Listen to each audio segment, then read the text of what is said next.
warahmatullahi wabarakatuh. Alhamdulillah wassalatu wassalamu ala sayyidina Maulana Muhammadin wa ala alihi wasallam. Amma ba'du. Teman-teman PCI NU Taiwan yang saya hormati, ada Kiai Muhammad Royan, ada Kiai Arif Wahyudi, ada Haji Budi Tomo, Ustadz Sarkom dan Ustadz Edi, semua teman-teman yang saya hormati. Wabil khusus Gus Reza. Kebetulan hari ini saya baru ngaji sama tamu-tamu dari Malang. Jadi mungkin saya tidak bisa lama.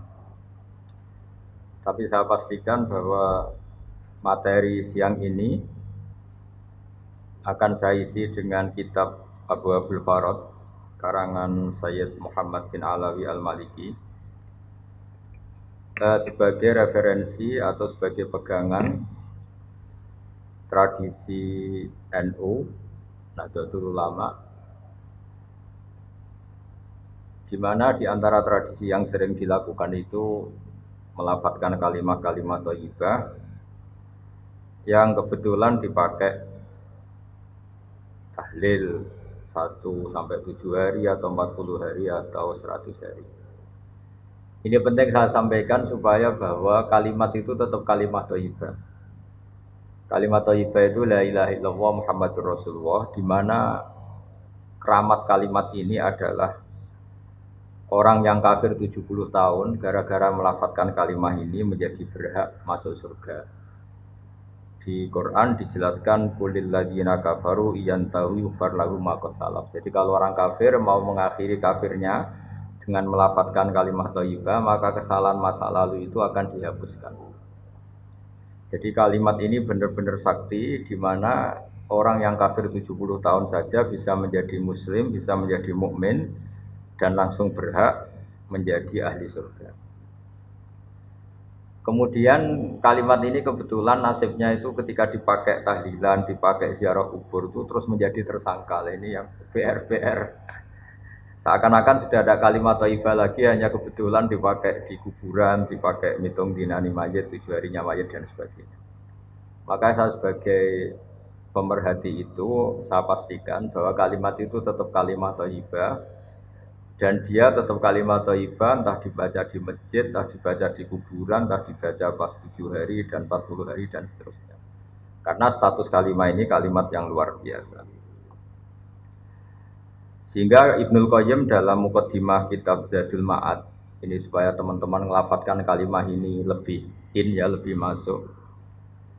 Di situ dijelaskan bahwa surga yang semewah itu dengan fasilitas semegah itu, selek itu, super mewah, itu diperuntukkan bagi yang mau mengakui la ilaha illallah. Jadi surga dibikin segala kemewahannya, dengan segala kemewahannya. Yang katanya bapak-bapak per satu bapak dapat bidadari 70 atau 100 sesuai khayal mereka. Itu sesuai keinginan mereka, itu bagi yang melafadzkan la ilaha illallah. Neraka yang dibikin se-ekstrim itu, yang dalam sebuah riwayat diterangkan kalau batu dijatuhkan ke neraka itu sampai bawah menuju 70 tahun. Kita nggak bisa bayangkan itu kalau betapa dalamnya neraka itu, karena batu dijatuhkan itu untuk sampai ke ujungnya sana, ke cekungan paling dalam itu nunggu 70 tahun. Itu diperuntukkan bagi yang menolak la ilaha illallah. Jadi kalimat ini benar-benar kalimat yang menjadikan surga dibikin bagi yang melafadzkan dan neraka dibikin bagi yang menolak. Betapa dahsyatnya kalimat la ilaha illallah. Jadi kalimat ini tidak mungkin menjadi kalimat yang biasa-biasa saja. Lalu para kiai-kiai, para wali songo dulu, supaya kalimat ini familiar, dilatih, diulang-ulang. Nah, pengulangan-pengulangan ini butuh momentum. Nah, momentum paling orang ingat mati itu ya ketika ada orang mati, ngitung dinari mayit, 40 hari mayit. Ini momentum orang mudah diajak la ilaha illallah, diajak wiridan. Gitu. Sehingga saya pastikan bahwa kultur-kultur ini harus kita bela secara ilmiah, baik ilmiah referensi maupun ilmiah secara sosiologi. Saya ulang lagi, kalimat la ilaha illallah ini kalimat yang begitu sakti, yaitu tadi sampai surga dibikin sebegitu mewah itu untuk yang menerima kalimat la ilaha illallah. Neraka dibikin sebegitu ekstrim, begitu mengerikan itu bagi yang menolak la ilaha illallah. Jika dalam sebuah riwayat diterangkan bahwa la ilaha illallah itu al-mizan, ukuran kamu jadi hamba Allah itu ya sejauh mana Anda mengakui la ilaha illallah dan menolaknya. Sehingga saking spesialnya la ilaha illallah itu suatu saat ini di kitabnya Sayyid Muhammad halaman 102. Wa fihi aidan an Abdillah bin Amrin anin Nabi sallallahu alaihi wasallam anna Musa alaihi salam qala ya Rabbi alimni syai'an azkurka wa ad'uka bi. Ya Allah, ini Nabi Musa itu kan spesial ya karena beliau kalimullah, beliau orang yang dekat sama Allah. Sehingga mintanya itu ijazah khusus, ijazah yang spesialis hanya untuk beliau. Ya Allah, ajarin saya sesuatu yang dengan sesuatu itu saya bisa mengingat Engkau. Sekolah ya Musa qul la ilaha illallah. Ya Musa, kalau kamu ingin ingat saya secara sempurna, lafadzkan la ilaha illallah. Terus qala ya Rabbi kullu ibadika yaquluna hadza. Kalau la ilaha illallah itu semua orang juga melafadzkan la ilaha illallah. Intinya Nabi Musa itu kan enggak ingin lah sama dengan orang NU ya semuanya tahlilan la ilaha illallah. Muslimat, fatayat di Taiwan di mana-mana juga kalau tahlilan la ilaha illallah. Nabi Musa sebagai kalimullah itu ingin spesial, enggak mau pakai la ilaha illallah karena itu kalimat yang lazim dipakai banyak orang. Inginnya beliau itu spesialis. Kata Allah menjawab qala qul la ilaha illallah. Ya sudah, pokoknya ngelafadzkan la ilaha illallah kata Allah. Nabi Musa masih mengajukan permohonan, ya Rabbi innama uridu syai'an takhussuni bi. Saya ingin wiridan yang spesial untuk saya, bukan yang wiridan masal la ilaha illallah itu kan di acara-acara NU istighosah pasti la ilaha illallah. Kira-kira itu ya masa kalimullah sama dengan Banser sama dengan Ansor sama dengan adat NU. Beliau enggak mau, inginnya spesial itu, inginnya kalimat-kalimat yang spesial. Terus qala ya Musa law anna samawati sab'a wa amiruhunna ghairi wa amiruhunna ghairi wal aradina sab'a fi kafatin. Ada yang baca fi kafatin wala ilaha illallah fi kafatin atau fi kafatin namalat bihinna la ilaha illallah.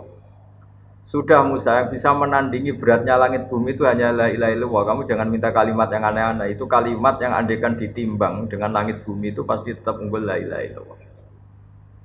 Nah ini penting saya utarakan supaya teman-teman yang sering tahlilan, sering membaca la ilaha illallah itu berpikir ulang atau semangatnya ditambah karena kalimat ini pula yang menjadikan langit bumi diciptakan. Saya ulang lagi. Jadi ketika surga diciptakan untuk yang melafadzkan la ilaha illallah, neraka diciptakan untuk yang menolak la ilaha illallah, lalu dibikinlah dunia. Dunia ini dibikin untuk pelatihan la ilaha illallah.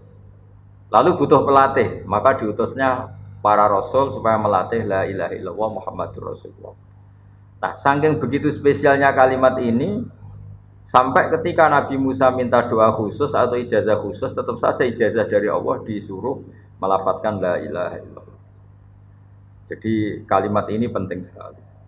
Lalu kalau kita tidak ngaji seperti ini, itu nanti teman-teman tuh hanya misalnya yang mimpin kiai siapa, terus waduh lama itu kalau tahlilan itu.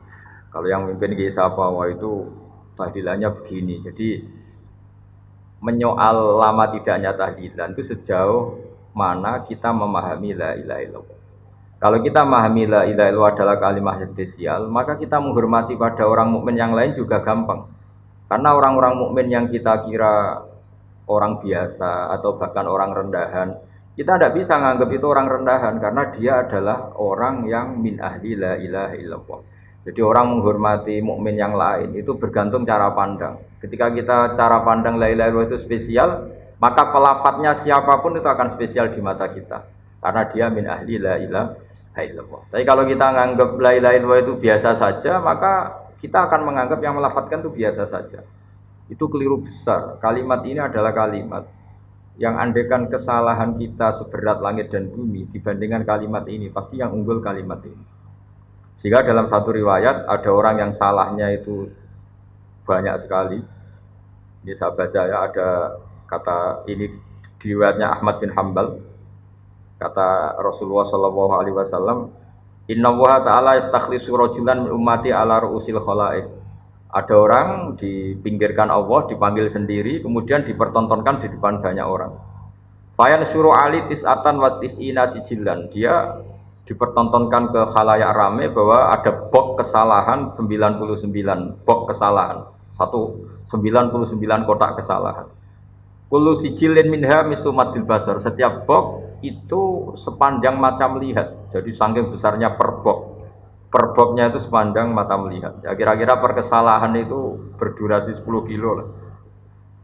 Jarak. Sumayaku lu atung kiru min hadza syai'an. Kamu ngakui bahwa ini yang kamu lakukan semua. Singkat cerita orang itu ngakui. Terus Allah fayukhriju bitaqatan fiha asyhadu alla ilaha illallah wa asyhadu anna muhammadar rasulullah. Jadi saya ulang lagi ya, dia punya 99 kotak kesalahan, per kotak itu sepanjang mata melihat. Jadi saking besarnya, saking tingginya. Jadi dilihat ke atas sepanjang mata melihat, dilihat menjauh juga sepanjang mata melihat. Lalu dikeluarkan kotak kecil. Terus si orang tadi bilang, "Ya Rabbi ma hadil bitaqah ma hadis sijillat." Lalu apa artinya kebaikan yang satu kotak kecil dibanding kesalahan 99 yang sebesar itu? Terus kata Allah, innaka la tuzlam, kamu tidak akan terdolimi. Terus fatu do usijillat fi kafatin, ada yang baca fi kifatin wal bitaqah fi kifatin. Qala fato sati sijillat wa taqulat al bitaqah. Fala yasqulu ma'asmillahi ta'ala syai'un. Jadi ketika 99 box tadi ditimbang dengan satu kotak kecil yang berisi la ilaha illallah Muhammadur Rasulullah, itu menang kotak kecil yang berisi la ilaha illallah Muhammadur Rasulullah. Karena nama Allah ini tidak akan tertandingi, nama Allah ini tidak akan terkalahkan.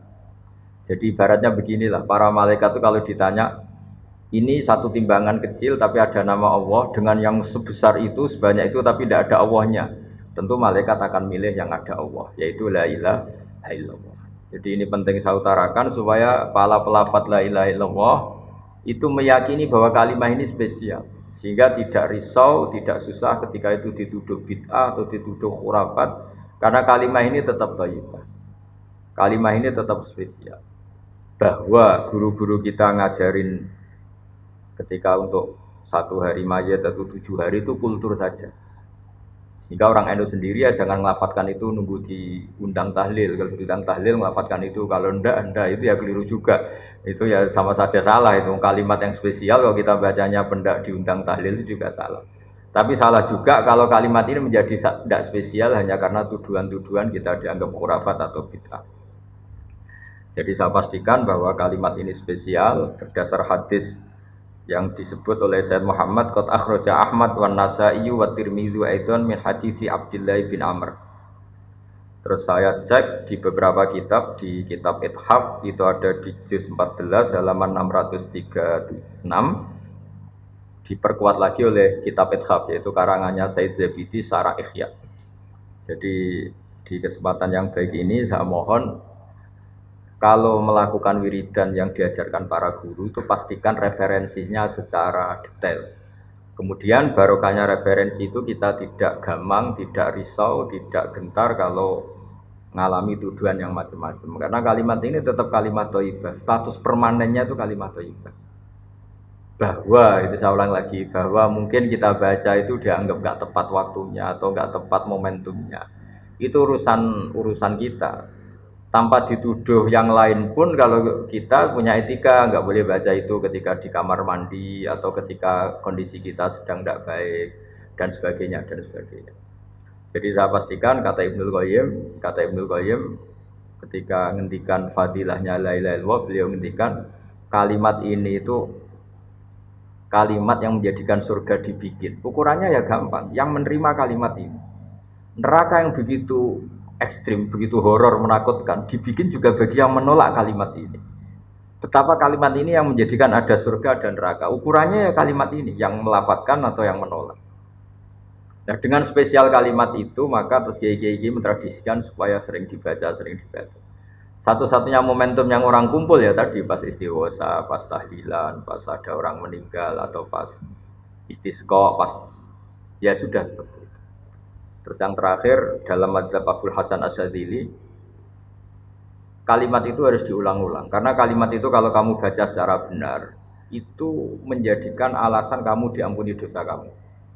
Makanya dalam madzhab Asyadzili itu sebagian madzhab itu istighfar itu setelah kalimat tauhid. Jadi ada 2 thariqah besar Yang satu menyuruh istighfar dulu baru kalimat thayyibah. Alasannya suci dulu baru melafalkan kalimat yang suci. Tapi kalau dalam madzhab Abul Hasan Asyadzili tidak. Kalimat ini itu sudah otomatis istighfar. Buktinya orang kafir yang 70 tahun kafir sekali melafalkan la ilaha illallah itu langsung diampuni dosanya. Tanpa syarat harus istighfar. Karena di Quran itu hanya kulil ladzina kafaru iyan tahu yufar lahum ma qad salaf. Jadi kalau orang kafir 70 tahun kok melafalkan la ilaha illallah itu otomatis masa lalunya diampuni. Berarti kalimat ini itu sudah otomatis fungsinya itu mengampuni dosa. Nah, makanya dalam pikiran Thariqah Syadziliyah itu fa'lam annahu la ilaha illallah wastaghfir li dzambika. Kamu harus yakin la ilaha illallah, kemudian atas nama kalimat itu kamu baru beristighfar. Ya masuk akal juga karena kalau misalnya orang kafir belum pernah melafalkan la ilaha illallah kemudian dia istighfar, istighfar itu tidak ada gunanya. Jadi istighfar mulai ada gunanya kalau setelah kalimat tauhid. Kalau tanpa kalimat tauhid istighfar itu tidak ada gunanya. Maka dalam sebagian mazhab Syadzili disebut kalimat ini pastikan dulu baru istighfar. Karena kalimat ini sudah otomatis mengandung istighfar. Tapi ada juga yang cara berpikir kalimat ini kalimat suci. Maka butuh muqaddimah. Muqaddimahnya apa? Sebelum melafalkan kalimat itu istighfar dulu. Ya saya pikir itu nggak perlu diperdebatkan karena itu masalah zauq, masalah rasa, masalah sanad, juga masalah ijazah. Ya monggo mawon kalau mau wiridan la ilaha illallah dulu atau istighfar dulu. Yang penting saya pastikan kesakralan kalimat ini tidak bisa gugur oleh tuduhan apapun, oleh pikiran apapun. Karena kalimat ini status permanennya itu al-baqiyatus sholihat, kalimat yang abadi, kalimat yang selalu layak, as-sholihat itu selalu layak dibaca di dunia maupun di akhirat. Jadi saya mohon maaf karena tidak bisa mengikuti sampai selesai karena saya juga baru habis ngaji tadi sama beberapa tamu. Saya mohon maaf, semoga manfaat. Assalamualaikum warahmatullahi wabarakatuh.